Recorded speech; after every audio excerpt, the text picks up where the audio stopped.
জয় মা। যিনি রামকৃষ্ণ গত প্রাণ, যিনি রামকৃষ্ণ নাম শ্রবণে আহ্লাদিতা হন এবং তাঁহারই ভাবরাশিতে যাহার দেহ মন রঞ্জিত, তাহাকে পুনঃ পুনঃ প্রণাম করি। স্বামী পূর্ণাত্মানন্দ মহারাজের লেখা চিরন্তনী সারদা থেকে আমাদের পাঠ চলছে। আজকের পাঠের শিরোনাম সংঘমাতা সংঘ নির্মাতা, পৃষ্ঠা সংখ্যা ৭৫। পৃথিবীর ইতিহাসে এমন নজির আর আছে কিনা সন্দেহ। সন্ন্যাসীদের দ্বারা পরিচালিত শুধুমাত্র পুরুষদের এবং সন্ন্যাসীদের একটি প্রতিষ্ঠানের নিরঙ্কুশ এবং অবিসংবাদী নেতৃত্ব দান করছেন, যে প্রতিষ্ঠানের মর্যাদা সেই মুহূর্তেই আন্তর্জাতিক। প্রকৃতপক্ষে তাকে গঠন করেছেন একজন নারী। পৃথিবীর এতাবৎ কালের ইতিহাসে এমন ঘটনা একবারই ঘটেছে এবং বলা বাহুল্য সেই প্রতিষ্ঠানের নাম রামকৃষ্ণ সংঘ এবং সেই নারীর নাম সারদা দেবী। ঘটনাটির অনন্যতা আরও একটি চমকপ্রদ কারণেও। ওই নেতৃত্ব গ্রহণ এবং সংগঠনের জন্য সারদা দেবী কখনোই স্বয়ং প্রকাশ্যে ও পুরোভাগে আসেননি। শুধু তাই নয়, দীর্ঘ ৩৪ বছর আমৃত্যু ওই মর্যাদায় অধিষ্ঠিত থাকলেও কোনো আনুষ্ঠানিক পদেরও তার প্রয়োজন হয়নি। সর্বোচ্চ সংগঠন ও নেতৃত্বের অবস্থানটি তার হলেও তিনি যেমন সচেতন অথবা অসচেতন কোনোভাবেই তা চাননি। তেমনি সংঘের কেউই নিজের বা নিজেদের সচেতন অথবা অসচেতন প্রয়াসে তাকে ওই অবস্থানে অধিষ্ঠিতও করেননি। অথচ ঘটনাটি ঘটেছে এবং ঘটেছে সম্পূর্ণ স্বতঃস্ফূর্ত ও চূড়ান্ত স্বাভাবিকভাবে। তাঁর জীবনকালে অথবা তাঁর অবর্তমানে তাঁর সর্বোচ্চ কর্তৃত্ব নিয়ে প্রশ্ন ওঠেনি। তা ছিল বাতাসের মতোই স্বচ্ছন্দ, নিঃশ্বাস প্রশ্বাসের মতোই স্বাভাবিক এবং প্রতিদিনের সূর্যোদয়ের মতোই অনিবার্য। অথচ তাঁর জীবনকালে খুব কম লোকই জানতে পেরেছে তাঁর অবিসংবাদী ও নিরঙ্কুশ সর্বোচ্চ অবস্থানের বৃত্তান্ত, তাঁর নীরব সংগঠনের ভূমিকার পরিচয়। তিনি প্রায় অদৃশ্যই থেকেছেন।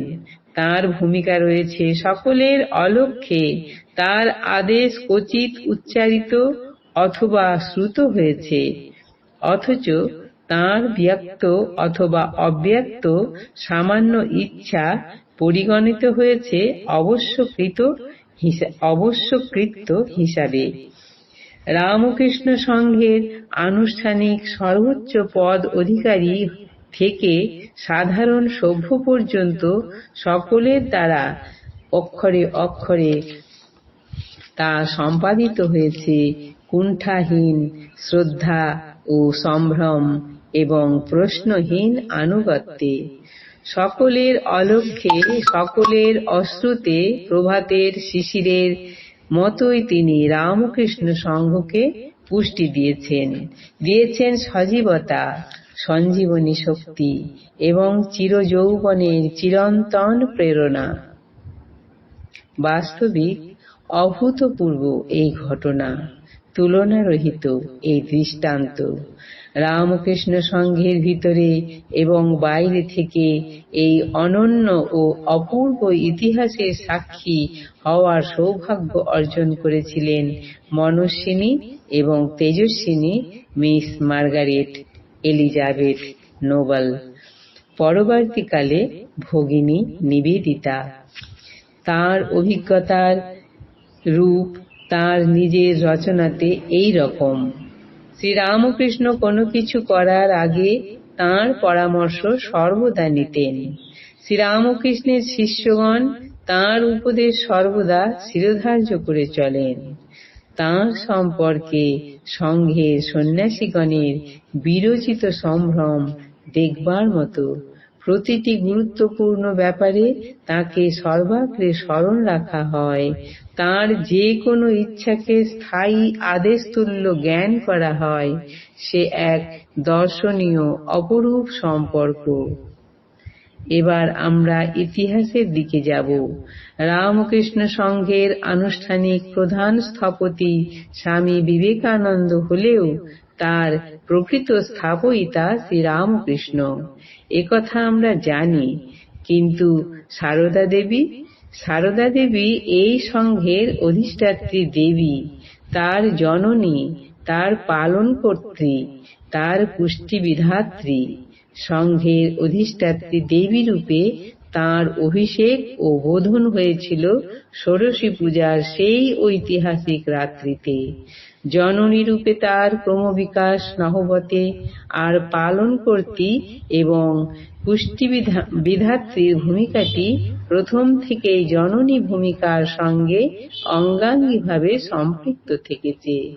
সন তারিখ না জানা গেলেও মোটামুটি বলা যায় যে সেদিনই তার মধ্যে সংঘজননীর সুস্পষ্ট প্রকাশ দেখা গিয়েছিল, যেদিন শ্রীরামকৃষ্ণের নির্দেশকে অমান্য করে নিষ্কম্প কণ্ঠে তিনি বলেছিলেন, আমি যে মা সন্তানের মধ্যে ভালো মন্দের বিচার করে না। মা বলে যেই আমার কাছে আসবে তাকে আমি কখনো ফেরাতে পারবো না। আজ এই পর্যন্তই। জননীং শারদাং দেবীং রামকৃষ্ণং জগদ্গুরুং পাদপদ্মে তয়ো স্থিত্বা প্রণমামি মুহুর্মুহুঃ। জয় মা।